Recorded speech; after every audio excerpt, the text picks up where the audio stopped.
ഓം ശരവണഭവ. എല്ലാവർക്കും കാർത്തികേയം യൂട്യൂബ് ചാനലിലേക്ക് സ്വാഗതം. നമ്മുടെ വീട്ടിൽ ചന്ദ്രഭഗവാന് ബലമില്ലായ്മ വന്നു കഴിഞ്ഞാൽ നമുക്ക് ചെയ്യുന്ന കാര്യങ്ങളിലൊന്നും ഒരു വിജയം കണ്ടെത്താനോ വീട്ടിൽ ഭാര്യയും ഭർത്താവും തമ്മിൽ ഒരു ഐക്യം ഇല്ലാതിരിക്കുകയൊക്കെ ചെയ്യും. ചന്ദ്രഭഗവാന്റെ അനുഗ്രഹം നമ്മുടെ വീട്ടിലുണ്ടെങ്കിൽ നമുക്ക് നല്ല രീതിയിലുള്ള ഒരൈശ്വര്യം നമ്മുടെ വീട്ടിൽ കാണാനായിട്ട് സാധിക്കും. പ്രത്യേകിച്ച് ആ വീട്ടിലുള്ള ഭാര്യയും ഭർത്താവും തമ്മിൽ നല്ല ഒരു ഐക്യമുണ്ടാകും. ചന്ദ്രവശ്യം എങ്ങനെ നമുക്ക് നമ്മുടെ വീട്ടിൽ നിലനിർത്താം? അതിന് ആഴ്ചയിൽ 7 ദിവസവും നമ്മൾ പൂജകളോ പ്രാർത്ഥനകളോ ഒന്നും ചെയ്യണ്ട. നമ്മുടെ വീട്ടിലെ വിളക്ക് കത്തിക്കുന്ന സ്ഥലത്ത് നമ്മൾ കൈകൊണ്ടോ അല്ലെങ്കിൽ ഇന്നത്തെ കാലത്ത് നമുക്ക് സ്റ്റെൻസിൽസ് ഒരുപാട് മേടിക്കാൻ കിട്ടും, അത് വാങ്ങിച്ചു വെച്ച് ഓരോ ദിവസവും വരയ്ക്കേണ്ടുന്ന കോലങ്ങളെക്കുറിച്ചാണ് പറയുന്നത്. ദിവസവും ഒരു 5 മിനിറ്റ് നിങ്ങൾ ഇതിനായി ചിലവാക്കിയാൽ നിങ്ങളുടെ വീട്ടിൽ ചന്ദ്രബലം കൂടുന്നതും അതുവഴി നമ്മുടെ കുടുംബത്തിലോട്ട് സമാധാനവും ഐശ്വര്യവും പ്രോസ്പെരിറ്റിയും ഉണ്ടാവുന്നതും കാണാം. ഈ ഓരോ കോലങ്ങളും മഹാലക്ഷ്മിയെ വശ്യം ചെയ്യുന്ന കോലങ്ങൾ കൂടിയിട്ടാണ്. അതായത് ചന്ദ്രബലം കുറഞ്ഞിരിക്കുന്നവരിൽ മഹാലക്ഷ്മി കടാക്ഷം കുറവായിരിക്കും, ചന്ദ്രബലം ഉള്ളവരിൽ മഹാലക്ഷ്മി കടാക്ഷം കൂടുതലായിരിക്കും. ആദ്യം തന്നെ ഈ ചന്ദ്രബലം കുറഞ്ഞിരിക്കുന്നവരുടെ ലക്ഷണങ്ങൾ എന്തൊക്കെയാണെന്ന് പറയാം. അതിനുശേഷം നമുക്ക് എന്താണ് ചെയ്യേണ്ടതെന്നുള്ളത് നോക്കാം. ചന്ദ്രബലം കുറഞ്ഞിരിക്കുന്നവരിലുള്ള ആദ്യത്തെ ലക്ഷണം എന്ന് പറയുന്നത് അവർ ഭക്ഷണം മര്യാദയ്ക്ക് കഴിക്കില്ല എന്നുള്ളതാണ്. കാരണം ചന്ദ്രദോഷം നീക്കുന്ന സ്ഥലമാണ് നമ്മുടെ വീട്ടിലെ അടുക്കള എന്ന് പറയുന്നത്. അപ്പം ഭക്ഷണം നല്ല രീതിയിൽ അവർ കഴിക്കില്ല. പ്രത്യേകിച്ച് രാവിലത്തെ ബ്രേക്ക്ഫാസ്റ്റ് അവർ സ്കിപ്പ് ചെയ്യും. സ്ത്രീകളായിട്ടുള്ളവരാണെങ്കിൽ പ്രത്യേകിച്ചും മക്കളെ വിടുന്നതും ഹസ്ബൻഡിനെ വിടുന്നതും ഒക്കെയുള്ള കാരണങ്ങൾ കൊണ്ട് രാവിലത്തെ ബ്രേക്ക്ഫാസ്റ്റ് സ്കിപ്പ് ചെയ്യുന്നവരാണ്. ഇതിൻ്റെ പ്രധാന കാരണമെന്ന് പറയുന്നത് നിങ്ങൾക്ക് ചന്ദ്രൻ്റെ ബലം കുറവാണ് എന്നതുകൊണ്ട് തന്നെയാണ്. രണ്ടാമത്തെ കാര്യം എന്ന് പറയുന്നത് നമ്മുടെ വീട്ടിൽ ഒരു കാരണവുമില്ലാതെ പഴങ്ങളും പച്ചക്കറികളും അഴുകിപ്പോവുക. ഒരാഴ്ചത്തേക്കുള്ള പഴങ്ങളും പച്ചക്കറികളുമായിരിക്കും നമ്മൾ മേടിക്കുന്നത്. നമ്മൾ വാങ്ങിച്ചു കൊണ്ടുവരുമ്പോൾ അതിനൊരു കുഴപ്പവും ഉണ്ടാവില്ല. പക്ഷേ നമ്മൾ വാങ്ങിച്ചു കൊണ്ടുവന്ന 1-2 ദിവസങ്ങൾക്ക് ശേഷം ഒരു കാരണവുമില്ലാതെ അത് അഴുകിപ്പോവുക. തുടർച്ചയായി ഇത് സംഭവിക്കുന്നുണ്ടെങ്കിൽ ഉറപ്പിച്ചുകൊള്ളൂ, അവർക്ക് ചന്ദ്രവശ്യം കുറവായിരിക്കും. അതേപോലെ തന്നെ കരഞ്ഞുകൊണ്ട് സംസാരിക്കുന്നവർ, അതായത് എന്തൊരു കാര്യം സന്തോഷമാണെങ്കിലും സങ്കടമാണെങ്കിലും പറഞ്ഞു വന്നു കഴിയുമ്പം അവർ കരയുക. ഒരു കാരണവുമില്ലാതെ കരയുന്നവരിലും ചന്ദ്രവശ്യം കുറവാണ്. ഏതൊരു വീട്ടിലാണോ ഇവിടെ വന്നു കഴിഞ്ഞാൽ എനിക്ക് സമാധാനമില്ല, ഇതിലും ഭേദം ഞാൻ എൻ്റെ ജോലിസ്ഥലത്തോ പുറത്തോ ഇരിക്കുന്നതാണ് എന്ന് ഭർത്താവ് പറയുന്നത്, ആ വീട്ടിലും ചന്ദ്രവശ്യം കുറവായിരിക്കും. ഒപ്പം തന്നെ മണമുള്ള പൂക്കൾ തലയിൽ വെക്കുന്നത് ഇഷ്ടമില്ലാത്തവർ, പെർഫ്യൂം അടിക്കാൻ ഇഷ്ടമില്ലാത്തവർ, ഇവരൊക്കെ ചന്ദ്രവശ്യം ഇല്ലാത്തവരാണ്. പ്രത്യേകിച്ച് തൈറോയിഡ്, യൂട്രസിന് ഈ 2 ഭാഗത്തും നമ്മുടെ ശരീരത്തിൽ പ്രശ്നങ്ങളുള്ള സ്ത്രീകളാണെങ്കിൽ അവർക്ക് തീർച്ചയായും ചന്ദ്രബലം കുറവായിരിക്കും. അങ്ങനെയുള്ള സ്ത്രീകൾക്ക് എവിടെയും ഒരു മനുഷ്യൻ്റെ കൂടെയും സന്തോഷത്തോടുകൂടി നിൽക്കാൻ സാധിക്കില്ല. അവരെവിടെ ചെന്നാലും അവിടെ അലമ്പിടുകയും അതേപോലെ തന്നെ മറ്റുള്ളവർ നന്നാകുന്നതിനോട് ഇഷ്ടമില്ലാത്തവരും ആയിരിക്കും. മറ്റുള്ളവരോടും ഇഷ്ടമില്ല, മറ്റുള്ള വ്യക്തികൾ നന്നാവുന്നതും ഇഷ്ടമില്ല. അവർക്ക് അവർ മാത്രം ഇഷ്ടപ്പെടണം എന്ന് ആഗ്രഹിക്കുന്ന വ്യക്തികളാണ്. അതേപോലെ തന്നെ നമ്മൾ മണിക്കൂറുകൾ എടുത്ത് ഭക്ഷണം ഉണ്ടാക്കിയാലും ആ ഭക്ഷണത്തിനൊരു ടേസ്റ്റ് നമുക്കും തോന്നില്ല, മറ്റുള്ളവർക്കും തോന്നില്ല. അങ്ങനെയുള്ളവർക്കും ചന്ദ്രബലം കുറവായിരിക്കും. ഇങ്ങനെയുള്ള ആൾക്കാരുടെ വീട്ടിൽ ഏറ്റവും കൂടുതൽ മരുന്നുകളായിരിക്കും. എവിടെ നോക്കിയാലും ടാബ്ലറ്റ്സ്, അതേപോലെ തന്നെ സിറപ്പുകളുടെ കുപ്പികൾ, അതായിരിക്കും എവിടെ നോക്കിയാലും കാണാനായിട്ട് സാധിക്കുക. ഇങ്ങനെയുള്ളവരുടെ വീട്ടിലും ഇങ്ങനെയുള്ളവരിലും ചന്ദ്രബലം കുറവായിരിക്കും. അപ്പോൾ അങ്ങനെ നമുക്ക് നമ്മുടെ ചന്ദ്രബലത്തെ നമ്മുടെ വീട്ടിലും നമ്മളിലും കൂട്ടാൻ വേണ്ടിയിട്ടുള്ള കാര്യങ്ങളാണ്. ആഴ്ചയിലെ 7 ദിവസത്തിൽ ഓരോ ദിവസവും നമ്മൾ വിളക്ക് കത്തിക്കുന്ന ഭാഗത്ത് വരയ്ക്കേണ്ടുന്ന കോലം. ഇത് വളരെ വലുതായിട്ടൊന്നും വേണമെന്നില്ല, വളരെ ചെറുതായിട്ട് വരച്ചാൽ മതി. എങ്ങനെയാണ് മാക്കോലമായിട്ടാണ് നമ്മൾ ഈ കോലം വരയ്ക്കേണ്ടത്? പച്ചരിപ്പൊടി, അതേപോലെ മഞ്ഞൾപ്പൊടി, കാവിപ്പൊടി നമുക്ക് വാങ്ങിക്കാനായിട്ട് കിട്ടും. അത് ഓൺലൈൻ സൈറ്റ്സിൽ നിന്ന് വാങ്ങിക്കാം. അതില്ലാത്തവർ തൽക്കാലത്തേക്ക് പച്ചരിയും മഞ്ഞളും മാത്രം എടുത്താലും മതിയാവും. അപ്പോൾ എങ്ങനെയാണ് നമ്മൾ ഓരോ ആഴ്ചയിലും ഈ കോലങ്ങൾ വരയ്ക്കേണ്ടതെന്നുള്ളത് നോക്കാം. ഈ കോലങ്ങൾ വരയ്ക്കുന്നതിന് മുൻപൊരു കാര്യം പറഞ്ഞുകൊള്ളട്ടെ.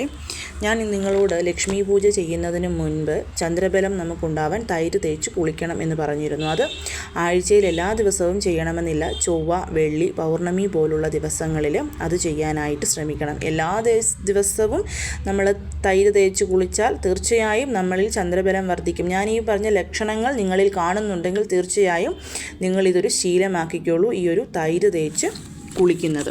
തൈര് തേച്ച് കുളിച്ചതിന് ശേഷം നമ്മൾ കുളിക്കുന്ന ജലത്തിൽ ഏലക്ക തിളപ്പിച്ച വെള്ളം, അതായത് നമ്മൾ കുളിക്കുന്നതിന് മുൻപായിട്ട് ഒരു ഗ്ലാസ് വെള്ളത്തിൽ ഒരു ഏലക്ക ഇട്ട് നന്നായിട്ട് തിളപ്പിച്ച് 1/2 ഗ്ലാസ് ആക്കി ആ വെള്ളം കൊണ്ട് നമ്മൾ കുളിക്കുന്ന ജലത്തിൽ ആഡ് ചെയ്ത് കുളിക്കുന്നത് നമ്മുടെ ഓറ ക്ലെൻസ് ആവാനും ചന്ദ്രബലം വർദ്ധിക്കാനും നമ്മളെ സഹായിക്കും.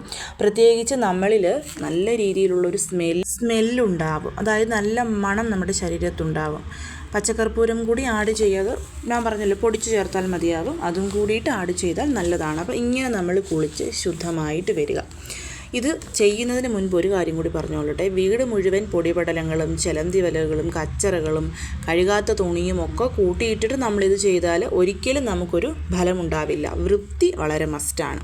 പൊടിപടലങ്ങളൊക്കെ തൂത്ത് തുടച്ച്, നമ്മുടെ വീട് ചെറുതോ വലുതോ എന്തുമായിക്കൊള്ളട്ടെ, തൂത്ത് തുടച്ച് കച്ചറകളൊക്കെ യഥാസമയത്ത് കളഞ്ഞ് വീട് ഏറ്റവും വൃത്തിയാക്കി വെച്ചിട്ട് വേണം നമ്മളിത് ചെയ്താൽ തീർച്ചയായും നിങ്ങൾക്കിതിൻ്റെ ഫലം ലഭിക്കും. ഈ ആഴ്ചയിൽ 7 ദിവസം നിങ്ങൾക്കിതിൽ ഞാൻ പറയുന്ന ഏത് കോലവും ഓരോ ദിവസവും വരയ്ക്കാവുന്നതാണ്. ഓരോ ദിവസത്തിനും സ്പെസിഫിക് ആയിട്ട് ഇന്ന കോലങ്ങൾ എന്നുള്ളത് ഇല്ല. ആദ്യത്തെ കോലം എന്ന് പറയുന്നത് ഞാനിവിടെ കാണിച്ചിട്ടുണ്ട്, ശംഖ് ചക്ര നാമ കോലമാണ്. ഓൺലൈനായിട്ട് നമുക്ക് ശംഖുചക്ര കോലത്തിൻ്റെ സ്റ്റെൻസിൽ മേടിക്കാനും കിട്ടും. അത് ചെറുതോ വലുതോ നമ്മളെക്കൊണ്ട് പറ്റുന്നത് പോലെ ഒരു സ്റ്റെൻസിൽ മേടിക്കുക. വരയ്ക്കാൻ അറിയാവുന്നവർക്ക് വരച്ചാലും മതിയാകും. അതായത് നമ്മൾ പച്ചരിപ്പൊടിയും അതേപോലെ തന്നെ മഞ്ഞൾപ്പൊടിയും മിക്സ് ആക്കിയിട്ട് റോസ് വാട്ടറോ ശുദ്ധമായ ജലമോ ഒഴിച്ചിട്ട് ആ കോലമായിട്ട് വരച്ചിട്ട് ആ സെൻറ്റർ പോർഷൻ നമുക്ക് കാവിപ്പൊടി കൊണ്ട് അലങ്കരിക്കാവുന്നതാണ്, കാവിപ്പൊടി കയ്യിലുള്ളവർക്ക്. ഓരോ ദൈവങ്ങൾക്കും പ്രിയപ്പെട്ട ദിവസങ്ങൾ ഉള്ളതുകൊണ്ട് തന്നെ ആ ദിവസങ്ങളിൽ സ്പെസിഫിക് ആയിട്ട് വേണമെങ്കിൽ നമ്മൾക്ക് ഈ ഒരു കോലം വരയ്ക്കാം. ഇല്ലെങ്കിൽ നിങ്ങൾക്ക് ഇഷ്ടമുള്ള ദിവസങ്ങളിൽ ആഴ്ചയിൽ ഒരു ദിവസം ഈ ഒരു കോലം വരയ്ക്കാവുന്നതാണ്. മുന്നോട്ടുള്ളതും അങ്ങനെ തന്നെയാണ്. ഞാൻ ഓരോന്നിലും എടുത്ത് പറയുന്നില്ല. ഓരോ കോലവും സ്പെസിഫൈ ചെയ്തിരിക്കുന്ന ദൈവങ്ങളുണ്ട്. അപ്പോൾ അതനുസരിച്ച് കോലം ആ ദിവസങ്ങളിൽ നിങ്ങൾക്ക് വരയ്ക്കാം. അങ്ങനെ അല്ലെങ്കിൽ നമ്മുടെ ഇഷ്ടം പോലെ ഓരോ ദിവസവും ഓരോ കോലങ്ങൾ വരയ്ക്കുക എന്നതാണ്. അടുത്തത് ആനയുടെ മുഖമാണ്. അതിപ്പം ഗണപതി ഭഗവാനെ ഈ ഒരു രീതിയിൽ ഗണേശ ഭഗവാന്റെ സ്റ്റെൻസിൽ മേടിച്ചിട്ടാണെങ്കിലും വരച്ചാൽ മതിയാവും. മഞ്ഞൾപ്പൊടി അതേപോലെ തന്നെ പച്ചരിപ്പൊടിയും കൂടെ മിക്സാക്കി വരയ്ക്കുക. ഭഗവാന്റെ ശരീരത്തിന് നമുക്ക് കാവിപ്പൊടി കൊടുക്കാവുന്നതാണ്. ഇനി അടുത്തതെന്ന് പറയുന്നത് 2 മൈൽ നടുക്ക് 8 ഇതളുള്ള താമര. നിങ്ങൾക്ക് മനസ്സിലാവാൻ വേണ്ടിയിട്ടാണ് ഞാൻ ഇങ്ങനെ ഒരു പിക്ചർ കാണിച്ചിരിക്കുന്നത്. 2 മൈലും താമരയും മാത്രം മതിയാവും. അതും നമുക്ക് പറ്റുന്ന രീതിയിൽ വരച്ച് കാവിപ്പൊടി കൊണ്ട് കളർ കൊടുക്കാം. അടുത്തതെന്ന് പറയുന്നത് സ്വസ്തിക്കാണ്. സ്വസ്തിക്ക് എല്ലാവർക്കും അറിയാവുന്നതാണ്. സ്വസ്തിക്കും നമുക്ക് സ്റ്റെൻസിൽ കിട്ടും, കൈകൊണ്ടും വരയ്ക്കാം. സ്വസ്തിക്ക് നമ്മൾ പൂജാമുറിയിൽ വരയ്ക്കുക. അടുത്തത് മുക്കോണമാണ്. അതായത് നമ്മുടെ ശ്രീവസ്ത്രം ഞാൻ ദാ ഇവിടെ കാണിച്ചിട്ടുണ്ട്. ശ്രീവസ്തു ലക്ഷ്മി പൂജ ചെയ്യുന്നവർക്കൊക്കെ അറിയാവുന്നതാണ്. മഹാലക്ഷ്മി വസിക്കുന്ന സ്ഥലമാണ് മുക്കോണം എന്ന് പറയുന്നത്. അപ്പം ആദ്യത്തെ ത്രികോണം നമ്മൾ പച്ചരിപ്പൊടി കൊണ്ടും രണ്ടാമത് അതിനകത്ത് വേറൊരു ത്രികോണം നമുക്ക് മഞ്ഞൾപ്പൊടി കൊണ്ടും, എന്നിട്ട് ആ 2 ത്രികോണങ്ങളുടെ നടുക്കുള്ള സ്പേസിൽ കാവിപ്പൊടി കൊണ്ട് അലങ്കരിച്ച് സെൻറ്ററിൽ ഇതുപോലെ കൂവളത്തിലെ പോലെ 3 ഇതളുകൾ നമ്മൾ വരയ്ക്കുക ഇലകളായിട്ട്. അതിന് നടുക്കാണ് സാക്ഷാൽ മഹാലക്ഷ്മി വസിക്കുന്നത്. അങ്ങനെയല്ല, മഹാലക്ഷ്മിയുടെ ചെറിയ സ്റ്റെൻസിലുണ്ടെങ്കിൽ ആ സെൻറ്ററിൽ നമുക്ക് മഹാലക്ഷ്മിയെ വരയ്ക്കാവുന്നതാണ്. ശ്രീവസ്ത്രം എന്ന് പറയുന്നത് എന്താണ്? സാക്ഷാൽ പെരുമാളിൻ്റെ മാറിലാണ് മഹാലക്ഷ്മി വസിക്കുന്നത്. അതാണ് ശ്രീവസ്ത്രം. മുക്കോണം, നമ്മുടെ വീട്ടിൽ മുക്കോണ രീതിയിൽ മാടവിളക്ക് വെച്ച് നമ്മൾ ദീപം കൊളുത്തുന്ന കാര്യമൊക്കെ ഞാൻ നിങ്ങൾക്ക് പറഞ്ഞു തന്നിട്ടുണ്ട്. വളരെ ഐശ്വര്യമാണ് ഇത് നമ്മൾ നമ്മുടെ പൂജാമുറിയിൽ വരയ്ക്കുന്നത്. അടുത്തത് പെരുമാൾ ഭഗവാന്റെ കൈയാണ്. ഇത് നമുക്ക് തന്നെ വരയ്ക്കാം. അതായത് നമ്മൾ പച്ചരിയും മഞ്ഞൾപ്പൊടിയും കൂടി നന്നായിട്ട് റോസ് വാട്ടറോ ശുദ്ധമായ ജലമോ ഒഴിച്ച് നന്നായിട്ട് ലൂസ് കൺസിസ്റ്റൻസിയിൽ മിക്സ് ആക്കിയിട്ട് നമ്മുടെ വലത്തെ കൈ മുക്കിയിട്ട് നമ്മൾ വിളക്ക് കത്തിക്കുന്ന ഭാഗത്ത് പതിപ്പിക്കുക എന്നുള്ളതാണ്. ഇതെല്ലാം നമ്മൾ വരച്ചിട്ട് ഇതിൻ്റെയൊക്കെ നടുക്ക് ഈ ഓരോ കോലത്തിൻ്റെയും നടുക്ക് മഞ്ഞൾ കുങ്കുമം ഇട്ടിട്ട് വെളുത്ത കളറിലെ പുഷ്പങ്ങൾ, പ്രത്യേകിച്ച് നല്ല മണമുള്ള മുല്ലപ്പൂവൊക്കെയാണ്, വളരെ നല്ലതാണ്. അതുകൊണ്ട് നമ്മൾ അലങ്കരിക്കുക. ശ്രദ്ധിക്കേണ്ടുന്ന കാര്യം, ഇതൊക്കെ വരയ്ക്കുമ്പോൾ മറ്റു ചിന്തകളൊന്നും പാടില്ല. എന്താണോ ഓരോ ദിവസവും നമുക്ക് നടന്നു കിട്ടേണ്ടുന്ന കാര്യങ്ങൾ അത് ആലോചിച്ചുകൊണ്ട് വേണം നമ്മളിത് വരയ്ക്കാൻ. അത് പക്കാ നമുക്ക് നടന്നു കിട്ടും. ഇപ്പം നമ്മുടെ വീട്ടിലെല്ലാവരും സന്തോഷമായിട്ടിരിക്കണം, ഇന്ന് എൻ്റെ ഭർത്താവ് ഇന്ന കാര്യത്തിന് പോകുന്നുണ്ട്, അത് വിജയിക്കണം, എൻ്റെ മക്കൾ ഇന്ന് എക്സാമിന് പോകുന്നുണ്ട്, അത് നന്നായിട്ട് എഴുതണം, എൻ്റെ കുടുംബത്തിൽ ഇന്ന് സർവ്വ ഐശ്വര്യങ്ങളും ഉണ്ടാവണം, അങ്ങനെയൊക്കെ ആലോചിച്ച് കൊണ്ടുവേണം ഇത് നമ്മൾ വരയ്ക്കാൻ. വിളക്ക് കത്തിക്കുന്ന ഭാഗത്ത് നിങ്ങൾക്കിത് വരയ്ക്കാൻ സ്പേസ് ഇല്ലെങ്കിലും ഞാൻ പറഞ്ഞ പോലെ ഒരു ചെറിയ കബോർഡോ ഒരു കട്ടിംഗ് ബോർഡോ നമ്മൾ മേടിക്കുക. പച്ചക്കറിയൊക്കെ അരിയാൻ നമുക്ക് കട്ടിംഗ് ബോർഡ് മേടിക്കാൻ കിട്ടുമല്ലോ, അത് വാങ്ങിച്ചാൽ മതിയാകും. ആദ്യം തന്നെ ഗംഗാജലമോ ശുദ്ധമായ ജലമോ റോസ് വാട്ടറോ കൊണ്ടാകും തുടച്ചിട്ട്, എന്നിട്ട് വേണം അതിന് മുകളിൽ നമ്മൾ ഈ ഒരു കോലങ്ങൾ വരയ്ക്കാൻ. ഇപ്പോൾ ഇന്നൊരു കോലം വരച്ചു, പിറ്റേ ദിവസം രാവിലെയാണ് നമ്മൾ അടുത്ത പുതിയ കോലം വരയ്ക്കുന്നത്. അപ്പോൾ എന്ത് ചെയ്യണം? ഇതേപോലെ ശുദ്ധമായ ജലമോ റോസ് വാട്ടറോ ഗംഗാജലമോ തളിച്ചിട്ട് നല്ല വൃത്തിയുള്ള ഒരു തുണി, ഇതിനു വേണ്ടി മാത്രം ഒരു തുണി മേടിച്ച് വെക്കണം. പഴയ തുണിയോ ഓൾറെഡി യൂസ് ചെയ്ത തുണിയോ ഒന്നും എടുക്കരുത്. ഒരു പുതിയ തുണി വാങ്ങിക്കുക. അതുകൊണ്ട് നന്നായിട്ട് തുടച്ചതിന് ശേഷം വേണം നമ്മൾ അടുത്ത കോലം വീണ്ടും വരയ്ക്കാനായിട്ട്. ഈ കാര്യങ്ങളൊക്കെ ശ്രദ്ധിച്ചുകൊണ്ട് നിങ്ങളിത് വരച്ചാൽ തീർച്ചയായും നിങ്ങൾക്കിതിൻ്റെ ഫുൾ ബെനിഫിറ്റ് കിട്ടും. അതിൽ തന്നെ നമ്മുടെ ഭർത്താക്കന്മാർ നമ്മളെ റാണിയെ പോലെ കൊണ്ട് നടക്കണമെന്നാഗ്രഹിക്കുന്നവർ, എന്താണ് ഒരു പുരുഷൻ ആഗ്രഹിക്കുന്ന ഒരു സ്ത്രീയിൽ നിന്ന്?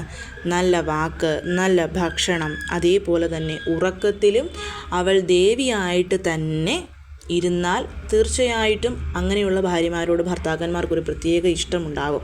എന്തുകൊണ്ടാണ് ഓരോ പുരുഷന്മാരും അമ്മമാർക്ക് കൂടുതൽ പ്രാധാന്യം കൊടുക്കുന്നത്? എപ്പോഴും നല്ല ഭക്ഷണം ഉണ്ടാക്കി മക്കളുടെ ക്ഷേമം നോക്കിയാണ് അമ്മമാർ എപ്പോഴും ഇരിക്കുന്നത്.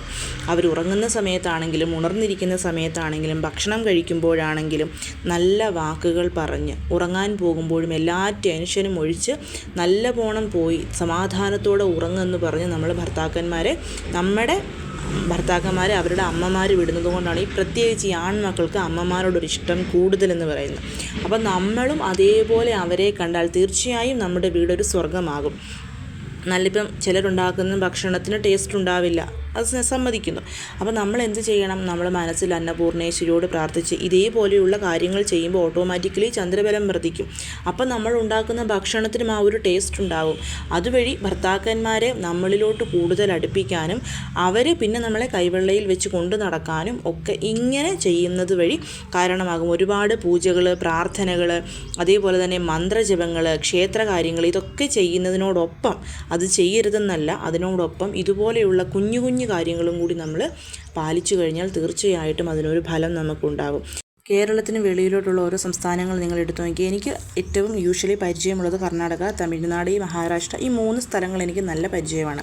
ഞാൻ മനസ്സിലാക്കി വെച്ചിടത്തോളം ഇവിടെ എല്ലാ വീടുകളിലും സ്ത്രീകളാണ് കൂടുതലായിട്ടും കാര്യങ്ങൾ നോക്കുന്നത്. സ്ത്രീകൾ പറയുന്ന വാക്കുകൾ പൊന്നുപോലെ കൊണ്ടു നടക്കുന്നതാണ് ഇവിടെയുള്ള ഓരോ ഭർത്താക്കന്മാരും. അവരുടെ വീട്ടിൽ ആ ഐക്യം കാണാനുണ്ട്. അതിൻ്റെ കാരണം രാവിലത്തെ തുളസി പൂജ, ഈ കോലം വരച്ചുള്ള പ്രാർത്ഥനകൾ ഇവർ മുടക്കാറില്ല. നമ്മളെപ്പോലെ എപ്പോഴും ക്ഷേത്ര ദർശനം നടത്തുകയോ ക്ഷേത്രത്തിൽ പോവുകയോ ഒരുപാട് പ്രാർത്ഥനകൾ നിങ്ങൾക്കത് മനസ്സിലാക്കും. ഇപ്പോൾ വെളിയിൽ താമസിക്കും, നിങ്ങൾക്കത് മനസ്സിലാക്കാൻ പറ്റുന്ന കാര്യങ്ങളേ ഉള്ളൂ. ചെയ്യുന്നതിനേക്കാൾ കൂടുതൽ അവർ ഇതുപോലെയുള്ള കാര്യങ്ങൾക്ക് ഇമ്പോർട്ടൻസ് കൊടുക്കുന്നുണ്ട്. അതനുസരിച്ച് അവരുടെ വീട്ടിലെ ചന്ദ്രബലം തീർച്ചയായിട്ടുമുണ്ട്, ഉണ്ട്. അതുകൊണ്ട് തന്നെ നമ്മളും നമ്മുടെ വീട്ടിൽ ഈ കാര്യങ്ങൾ രാവിലെ ഒരു 5 മിനിറ്റ് മതി കുളിച്ച് കഴിഞ്ഞിട്ട് ഇതുപോലെയുള്ള കോലങ്ങൾ വരയ്ക്കാൻ വേണ്ടിയിട്ട്. നമ്മൾ നമ്മുടെ മനസ്സിനെ അതിനായി തയ്യാറാക്കി വെച്ചുകൊണ്ട് ഇത് ചെയ്താൽ തീർച്ചയായും നമുക്ക് നമ്മുടെ വീടിനെ ഒരു ഏറ്റവും സമാധാനവും ഐശ്വര്യവും ഉള്ള ഒരു സ്ഥലമാക്കി മാറ്റിയെടുക്കാൻ സാധിക്കും. നമ്മുടെ വീട്ടിൽ ശരിക്കും റാണിയായിട്ട് നമുക്ക് ജീവിക്കാനും സാധിക്കും. എല്ലാവരും ഈ കാര്യം ഒന്ന് ഫോളോ ചെയ്യാൻ നോക്കൂ. എല്ലാവരെയും മുരുകൻ അനുഗ്രഹിക്കട്ടെ. ഓം ശരവണഭവ.